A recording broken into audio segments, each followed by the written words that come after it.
Assalamualaikum warahmatullahi wabarakatuh. Mari dimulai. Bismillahirrahmanirrahim. Ada pertanyaan dari Profesor Ustaz Marjono. Berikutnya halaman 5 set. Di surat Luqman ayat 18 dan 19. Wala tusa'ir khaddaka lin-nasi wala tamshi fil ardi maraha innallaha la yuhibbu kulla mukhtalin fakhur waqsid fi masyika waghdud min sautik inna ankaral aswati la sautul hamir. Dan janganlah kamu memalingkan mukamu dari manusia karena sombong, dan janganlah kamu berjalan di muka bumi dengan angkuh. Sesungguhnya Allah tidak menyukai orang-orang yang sombong lagi membanggakan diri. Dan sederhanalah kamu dalam berjalan, dan lunakkanlah suaramu. Sesungguhnya seburuk-buruk suara ialah suara keledai. Quran surah Luqman ayat 18 dan 19. Mohon penjelasannya. Wala tusa'ir khaddaka linnas. Jangan kamu palingkan wajahmu dari manusia karena angkuh, karena sombong. Tusa'ir itu asli katanya dia terambil dari as-sa'ru. As-sa'ru itu penyakit yang menimpa unta sehingga lehernya kesleo, sehingga dipaksa untuk tetap mengu. Lah, dari makna asal ini, maka kalau ada orang yang memaksakan diri memalingkan muka dari manusia karena sombong, berarti dia sebetulnya seperti unta yang lehernya sedang kesleo itu. Nah, ini karena sombong. Ini nasihat Luqman pada anak-anaknya. Jadi bagaimana Luqman menasihati anaknya selain dari sisi akidah. Yang pertama tentang jangan melakukan kesyirikan, jangan berbuat syirik kepada Allah. Kemudian diselipi tentang nasihat-nasihat yang berisi muamalah sesama manusia. Maka di dalam nasihatnya ini disebutkan jangan kamu memalingkan muka dari manusia karena sombong. Wala tamshi fil ardi maraha.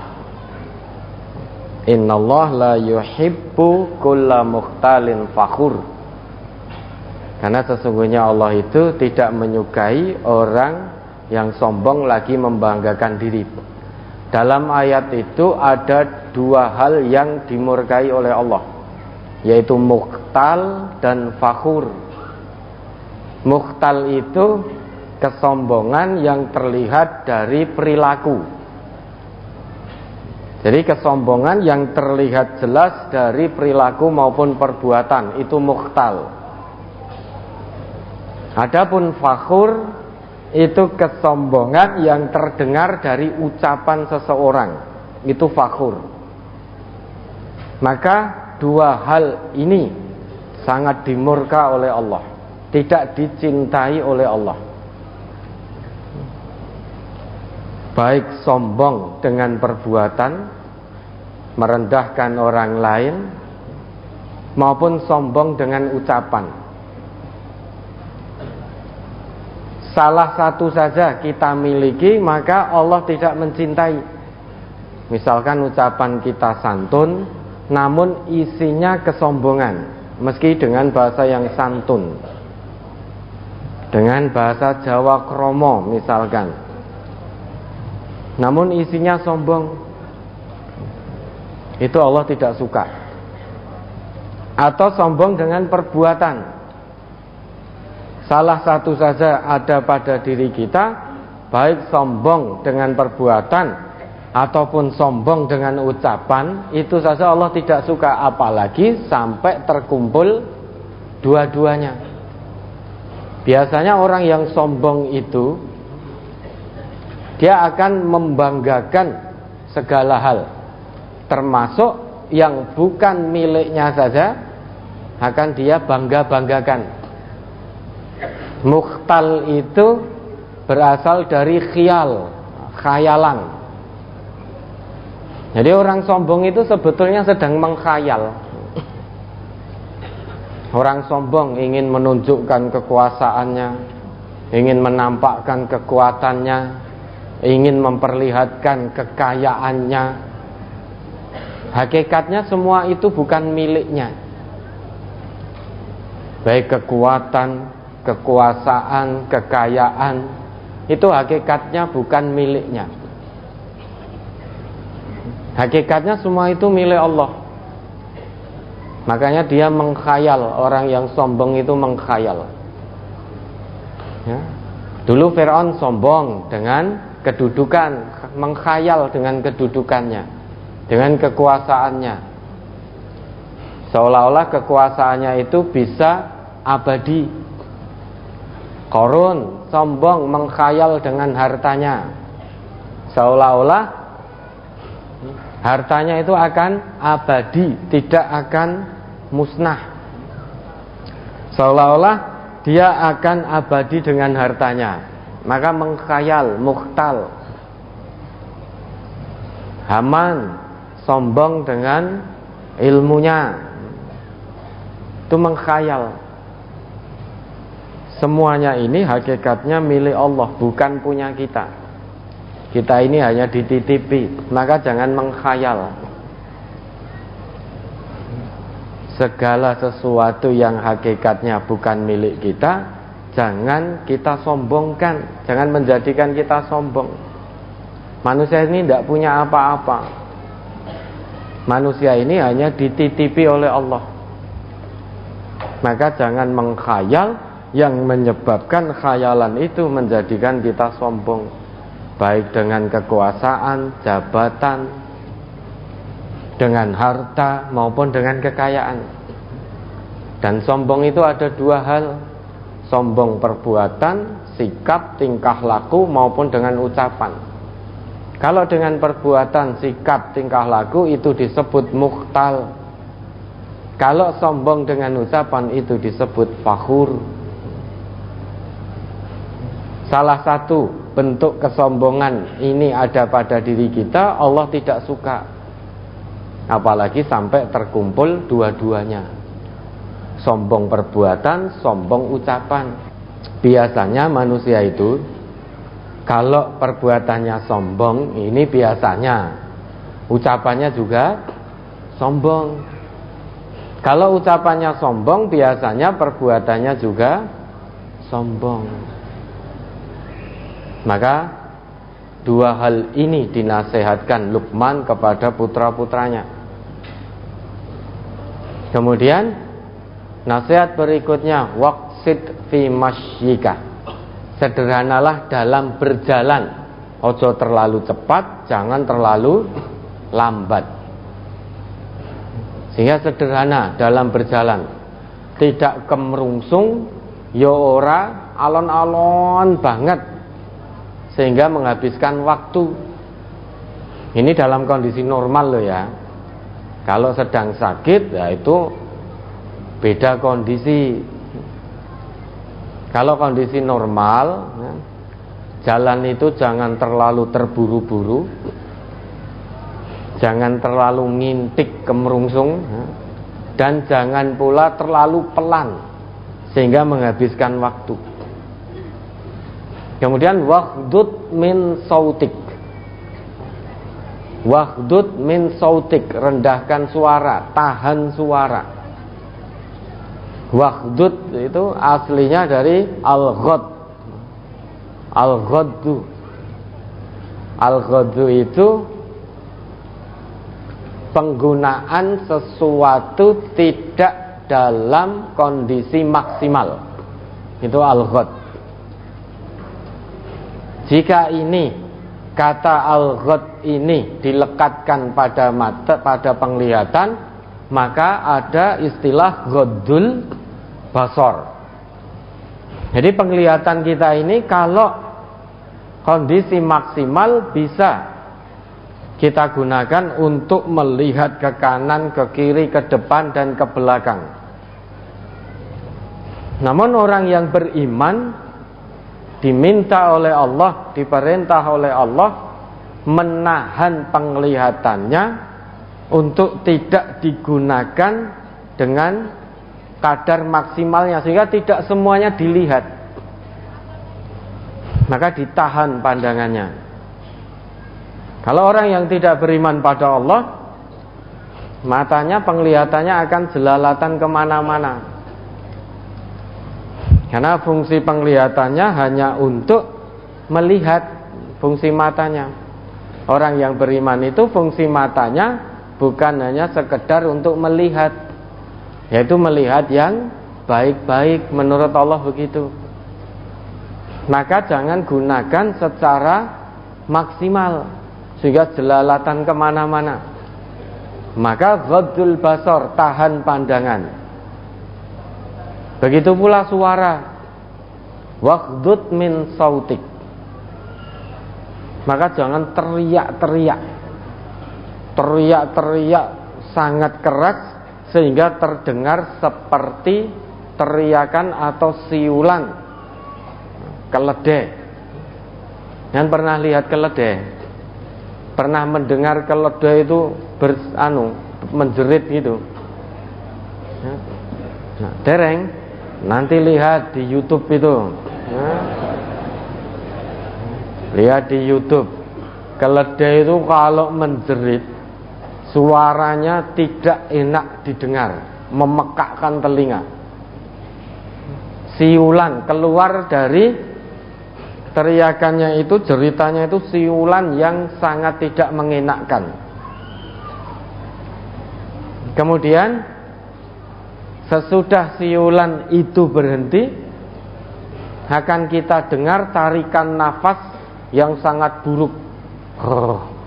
Dan begitu, nanti lihat di YouTube ya. Itu keledai.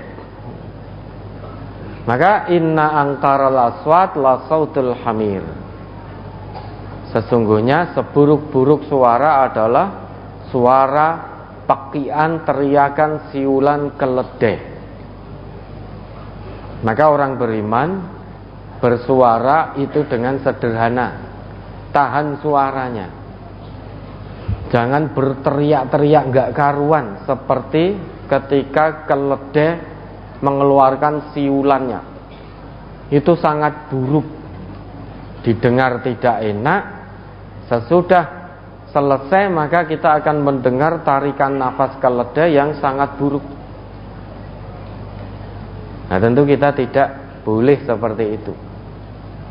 Sederhana dalam berjalan, sederhana dalam memandang, sederhana dalam bersuara. Kalau melihat jangan jelalatan, kalau bersuara jangan teriak-teriak. Namun bukan berarti harus berbisik. Kalau harus berbisik seperti pengajian ini, jenengan tidak dengar.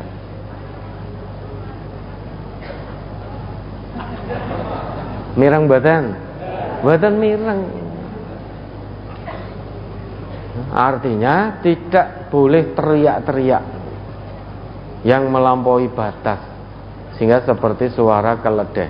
Ini muamalah bainan nas, muamalah sesama manusia, akhlak dan adab. Maka nasihat Luqman selain dari sisi akidah, ya bunayya la tusyrik billah innasyirka la dzulmun azim. Wahai ananda sayang, jangan kamu mensekutukan Allah, karena berbuat sekutu pada Allah itu satu kezaliman yang sangat besar. Kemudian diselipkan oleh Luqman nasihat dari sisi akhlak. Salah satunya ini, bagaimana kita bermuamalah, bagaimana kita bersuara, bagaimana kita berbicara, itu sampai diatur. Apalagi berbicara dengan orang yang lebih sepuh usianya daripada kita. bicara dengan kasar, bicara dengan kalimat-kalimat yang menyakitkan, bicara dengan membentak-bentak. Lah ini orang tua saya kebetulan sudah sudorungu, lah itu beda. Kalau sudah sudorungu itu biasanya memang butuh kita bersuara agak keras, dan orang yang sudorungu itu selain kita bersuara agak keras, beliau juga harus melihat gerak bibir kita. Maka kalau kondisi normal, yang ada itu yang muda hormat pada yang lebih sepuh, yang sepuh menyayangi yang lebih muda. Maka tidak boleh yang lebih muda kok merasa tahu segalanya, kemudian berbicara kasar pada yang lebih sepuh, bahkan sampai mencak-mencak, sampai nada tinggi. Itu tidak boleh, bukan akhlak seorang muslim, bukan akhlak seorang mukmin. Maka wajib dijauhi. Apalagi bicara dengan orang yang lebih sepuh dengan bentak-bentak, kalimat yang kasar, sambil nunjuk-nunjuk, sambil duding-duding. Maka di televisi itu, tayangan televisi itu pertunjukan akhlak yang tidak baik bagi kita. Ya, dalam diskusi sesama muslim, mayoritas muslim itu narasumbernya, yang lebih muda bentak-bentak sambil tunjuk-tunjuk begitu. Jadi itu pertunjukan akhlak yang tidak baik, bukan akhlakul karimah. Sekalipun dia mengaku sebagai orang Islam. Kalau Islamnya tenanan, imannya sodik, dia bicara tidak seperti itu dengan orang yang lebih sepuh. Namun setiap saat kita lihat diskusi sesama orang Islam, namun yang ada malah saling menjatuhkan kehormatan, saling bertikai, yang muda dengan nada tinggi, dengan menunjuk-nunjuk begini, maka jangan ditiru. Jaga anak-anak kita jangan sampai meniru akhlak-akhlak madmumah seperti ini. Itu bukan akhlak seorang muslim. Seorang muslim itu dimanapun harus punya akhlak yang mulia. Dalam kondisi bagaimanapun, dalam situasi apapun, baik ketika dalam situasi musyawarah, situasi diskusi, maka harus bisa menahan suara, harus bisa menjaga akhlak. Ya, itu pentingnya adab, pentingnya akhlak bagi setiap muslim. Oleh karenanya Nabi diutus oleh Allah, pengakuan beliau, innama bu'istu liutammima makarimal akhlak. Sesungguhnya aku diutus oleh Allah ini utamanya untuk menyempurnakan akhlak yang mulia. Yang namanya akhlak bukan hanya taat, rajin sholat, sedekah, zakat, bukan hanya itu saja.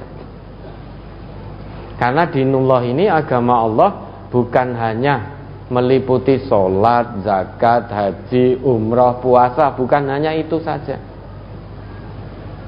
Kalau itu ibadah vertikal kita kepada Allah, itu hablum minallah.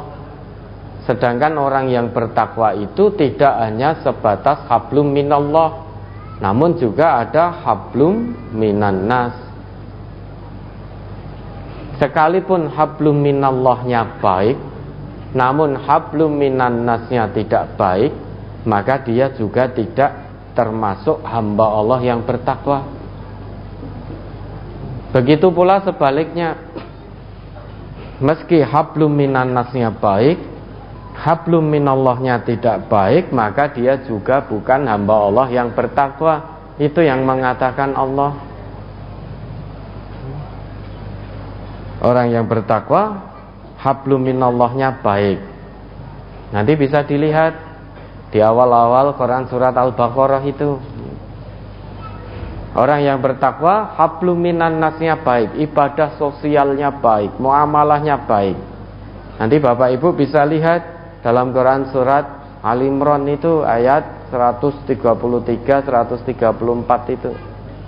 Wasari'u ila maghfirah dan seterusnya itu. Ciri orang yang bertakwa, alladzina yunfikuna fis sarra'i wad dharra wal kadhiminal ghaidha wal 'afina 'anil nas. Yaitu al-infaq fis sarra' wad dharra. Berinfak dalam keadaan sempit maupun lapang. Dalam keadaan sarra' lapang maupun dharra' sempit. Wal kadhiminal ghaidha, menahan amarah. Wal 'afina 'anil nas, pemaaf. Itu semua hablum minan nas. Itu ibadah sosial. Lah kalau kita masih suka marah, menurut Allah di ayat itu kita belum termasuk hambanya yang bertakwa. Kalau kita masih punya sifat dendam, tidak mudah memaafkan orang lain, maka menurut Allah dalam ayat itu kita pun juga belum termasuk hambanya yang bertakwa. Maka antara hablum minallah, hablum minan nas, ibadah vertikal kepada Allah, ibadah sosial, itu harus sama baiknya. Tidak boleh berdiri sendiri-sendiri kalau ingin menjadi hamba Allah yang bertakwa.